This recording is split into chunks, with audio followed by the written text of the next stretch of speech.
Welcome to Ireland!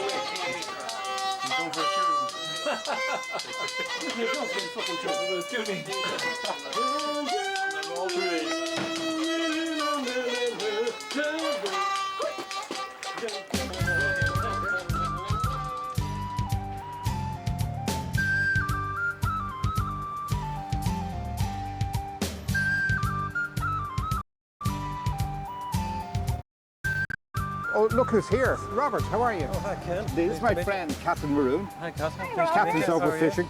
Oh, there's nice colours, look. These are the usual, greens. the usual thing that we use around here for pike. This one here now, Robert, this is one that I've had fantastic success with. You've probably fished with that in salt water, Captain. That is a saltwater fly for me. Yeah. And I should be pike fishing with this in Absolutely. Ireland. And what you'll find is that maybe the colours might be a slight little bit wrong there. I prefer Well, darker speaking colours. of wrong Very colours, blue and green should never be seen except for in an Irish washing machine. I think that's certainly true in terms of that fly. That's great. Very Robert, nice we'll to see you meet on the way back out, okay? Bye, yeah. See you again. See you, Catherine.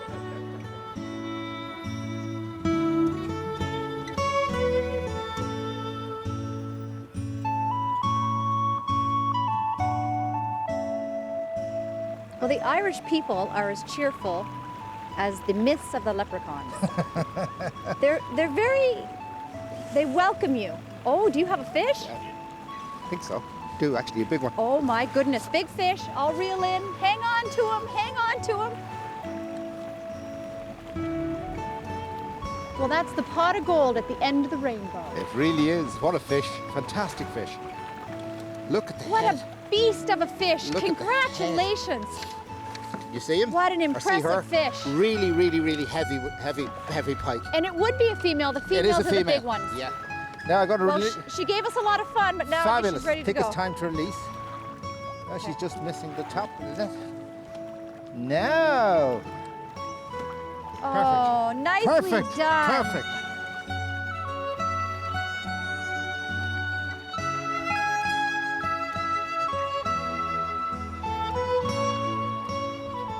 Well, Casson, that's a picture of Willie Hewitson, who was the founder of this shop back in 1920, but the picture was taken in 1931.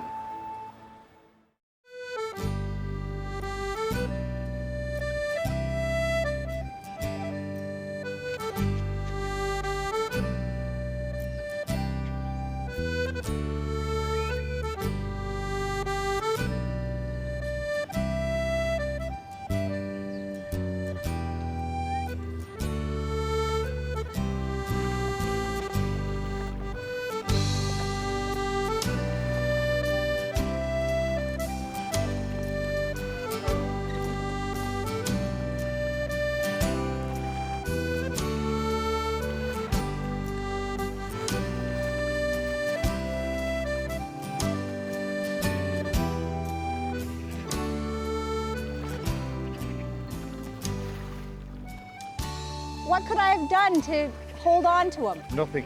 I'm not sure he actually found the hook because the way he's twisted it, he obviously came in that way, tore at it. Your hook is just at the back and the other one's just above. But looking at the size of the jaws, that was a fairly big fish. And he tore the whole side. Swim bladder, everything is exposed. But he didn't get the hooks. Next time. Look at the swim bladder. He's still floating because the swim bladder didn't burst. Yeah, and the swim bladder's sticking up like a little flag. Won't it be interesting to see if a pike comes up and gets him now? Watch that, he may very well do.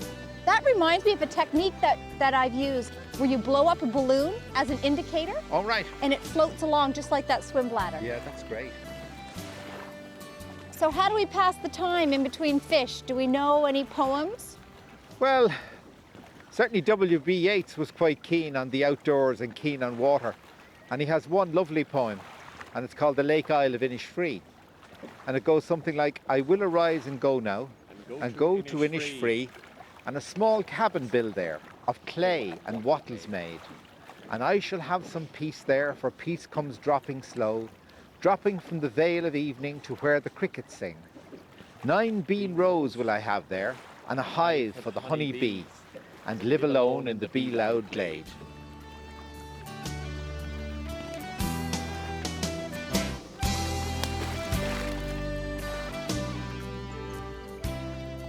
We're going to make some rubby-dubby, Oh, good. and we're actually going to fire it out. And this is the magic ingredient. You see this white substance here? Mm-hmm. That's actually the testes of the fish. I was afraid you were going to say that. And they are absolutely packed full of pheromones. And this is the tool. This is a clear... The rubby-dubby sling. You just put the portion of the fish in, hold it back, and fire. Fire high. High. Well done. That's very good against the wind. Excellent. Excellent. This is terrific. All of that rubby-dubby, It really works. it really works. Well, certainly what it's doing now is it's starting to draw the fish in.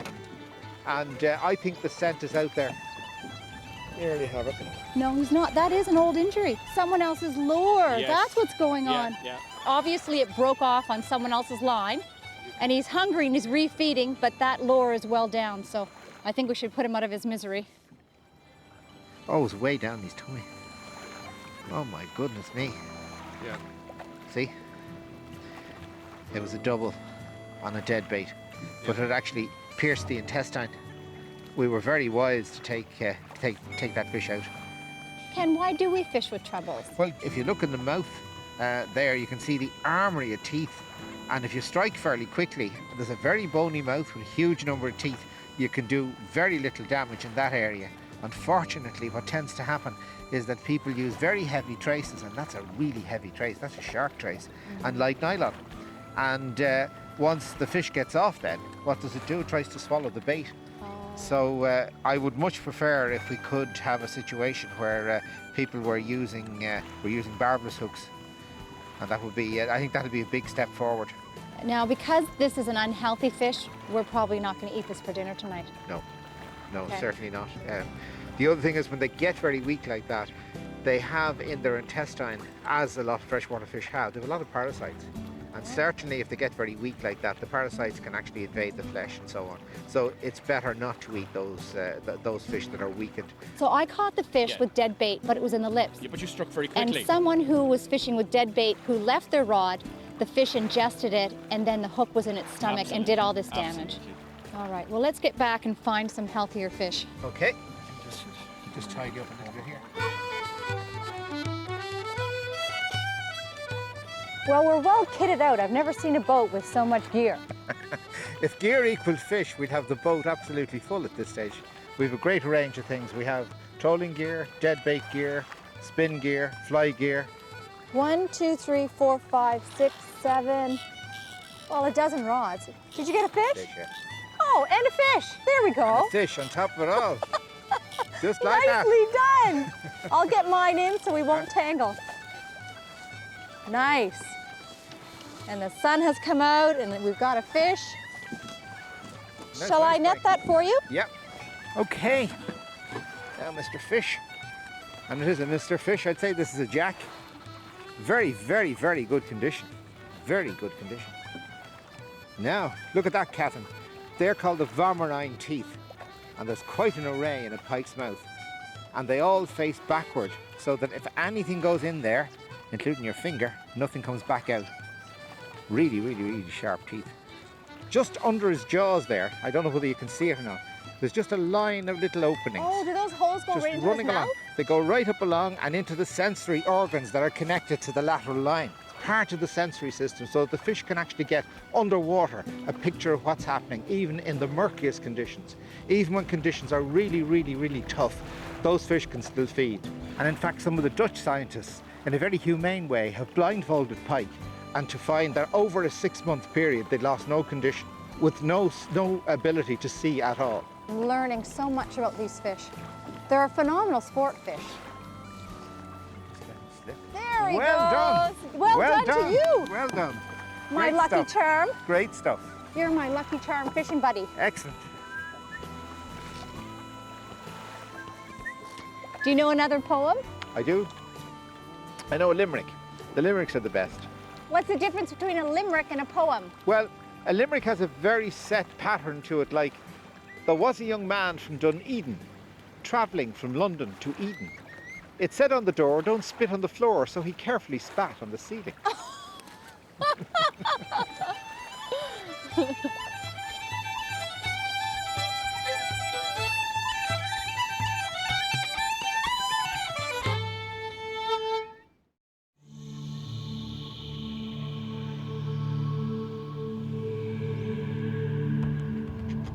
There's still a great deal of uncertainty regarding which species of freshwater fish were introduced into Ireland and which occurred naturally. A total of 34 species have been recorded from freshwater, and of these, 8 are predominantly marine. A further 14 species are thought to have been introduced. This leaves a possible total of only 12 indigenous fish species in Ireland. Coarse fish is a term normally reserved for pike, perch, and the carp-like cyprinids. However, it also includes such species as the eel, the minnow, the stone loach, and the gudgeon. Documentary evidence exists to show that at least 7 species were introduced into Ireland within the last 400 years or so. The Irish or Gaelic name for the most ubiquitous of these species, the pike, is galliask, which literally means foreign fish or the foreigner's fish. And interestingly, there is no name for pike in the Old Irish language. When you cast out, it's worth letting it go right down to the bottom and sitting there. You have to imagine what the pike are doing, right? So they're sitting there and their pectoral fins are moving. And the bait comes, plop down, sits on the bottom, and he just turns, okay? And he watches it, and then you twitch it, and he moves a little bit, but he doesn't dart, just comes over to it. Then you twitch it again, and he comes again, and then you go to lift, and the fins really move. Can you imagine that? I can't imagine But that's it. okay. I'll Well, try imagine away. You imagine away now. Oh. What we could say is Banach there Ishke, blessed be the water. Oh. So you can say that. Say Banach there Ishke. As my mother used to say, if you didn't knock it down, you staggered it.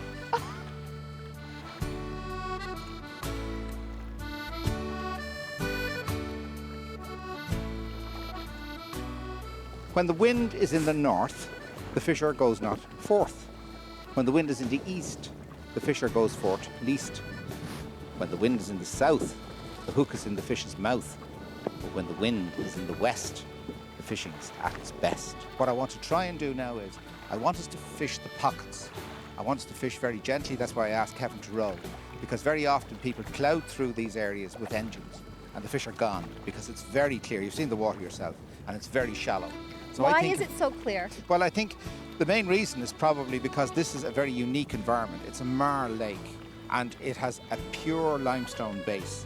So there's a huge amount of calcium carbonate actually in solution in the lake itself. And any sediment that's in the lake, it just pulls it out and brings it straight down to the bottom, precipitates it out.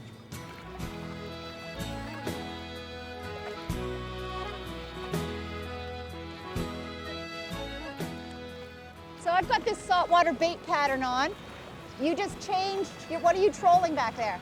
Yeah, I've put on a much lighter bait because of the fact that the last bait I had on, the lake is so shallow, it was touching weed the whole time. It wasn't working properly.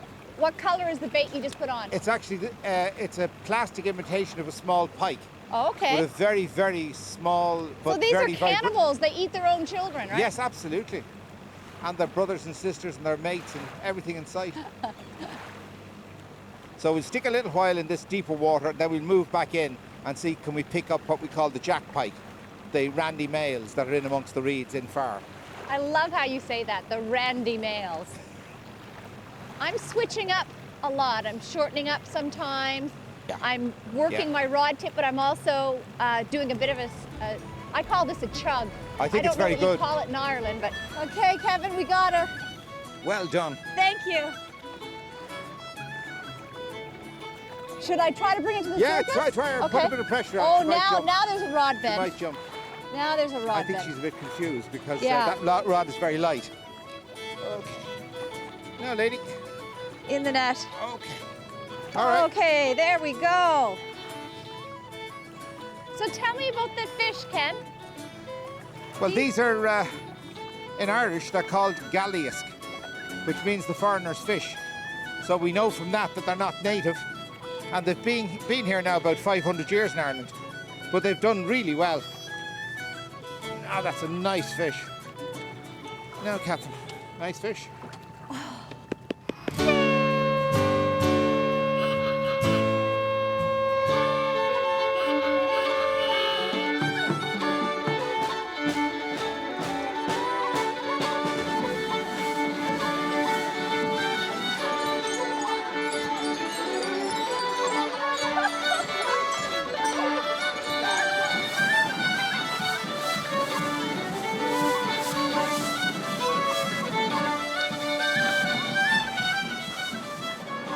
all the people coming out for the St. Patrick's Day parade. Fantastic, isn't it? They're just gathering now and getting ready for it. It's very exciting. Let me give you a little present, and what I'll do then is I'll actually explain to you exactly why it is St. Patrick's Day. There's one for you, one for me. Maybe you'd like to open that. Is this lunch? This is not lunch. This is not lunch. This actually is the essence of what St. Patrick's Day is about. And that's a shamrock plant that you're lifting out there. Oh my goodness. And when St. Patrick came over from Wales to try and convert the heathen Irish, he had to try and explain how there was 3 parts in the one God.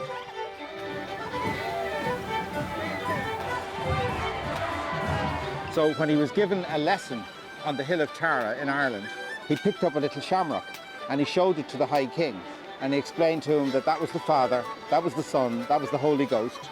The 3 of them were separate, but they were all part of the one stem.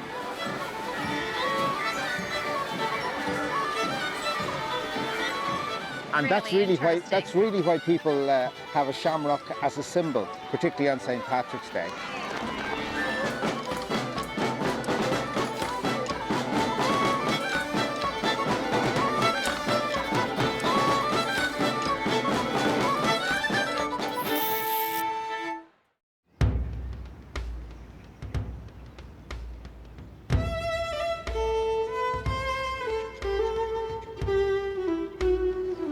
You're gonna read me a story?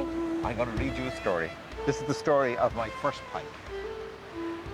The boy moved slowly down the canal-like River Linney towards the legendary Lough Kinnail. Casting his new Voblex spinner into every nook and cranny, he pondered on the many stories he'd read regarding the voracious feeding habits and almost insane tenacity of the pike, the fish of his dreams. Pike fishing offered him the chance to catch a fish many times bigger than anything he'd ever encountered in his short angling career. He knew his dad was close at hand with the newly fashioned pike strung across his shoulders, and that offered him some consolation. Still, he was anxious and just a little nervous. What if he hooked a mad, savage 10-pounder? How could he possibly land him without sustaining some form of serious injury from those savage rows of teeth? He worked his way slowly towards the lake. Near the confluence, the banks were marshy and soggy, with a thick growth of marginal rushes and reeds, and these prevented further progress. He moved diagonally towards the lake shore and was relieved to find a well-worn path which led him to a firm, rocky shoreline. Bordering this clear 50-metre stretch were dense beds of reeds, a likely spot by all accounts for a hungry pike. He waded into the water as far as his knee boots would permit and cast his Voblex towards the line of rushes which garlanded the inny mouth. He spun quickly, for he feared his new spinner in such a weedy, hostile environment. With about 10 yards to go, there was a ferocious splash, and his short, light rod buckled, his first pike. The fish ran towards the open lake, taking line from the carefully set slipping clutch. Confidence surged through him, and images of gently beaching the monster unaided filled his mind. He played the fish for at least a full minute before things started to go terribly wrong. Suddenly, for some inexplicable reason, the slipping clutch jammed. The fish was only 5 meters from him, and he could see its olive green back and large dorsal fin quite clearly. He inadvertently lifted the rod in his attempt to free the reel. The pike reacted violently, and without so much as a by your leave, he vaulted out of the water, began to tail walk to and fro in front of the small boy. The 5-pound pike shook his head viciously from side to side, causing the spoon on the Voblex to rattle incessantly. This was all too much for the boy. His young, monster-ridden imagination flew in all directions at once, and turning towards the shore, he shouted for his father to save him. At the same moment, the pike, following the line of least resistance, bolted towards the boy. The boy stumbled on the algae-coated rocks and, pitching forward, made every effort to save his precious rod and reel from serious damage. As he struggled to his feet, he felt awkward and constrained, for the 10-pound line was tangled around his shins. Half shuffling, he made for the shore, dragging the thrashing, confused prize behind him. Screaming now in utter terror of his life, the 10-year-old glanced behind him at the flared, gaping jaws and the sunken, beady eyes. At this point, his perplexed and concerned father arrived, gaff in hand. The sodden child scrambled towards him, and in the process broke the main line. Burying his head deep in his father's chest, he screamed, "Oh, gaff him, gaff him, gaff him!" But there was little point. for both buoy and pike were now a good 10 metres from the water. That first bizarre encounter with Essox lucius happened almost 30 years ago, but every frame of the event is etched now in slow motion on my memory. Agus sinad na rudaí a bhainean leis an iascaireacht gealaíosa. Iascaireacht gansos a rihan lá, bhreithir iasc fián fiachfar, iasc trudach agus gach sásamh a bhaint as an lá. And really, in Irish, that signifies everything that's special about sport fishing, and particularly pike fishing. It's a sport fish method packed with excitement, trepidation, satisfaction, all of the basic ingredients that are actually necessary for a true angler's dream.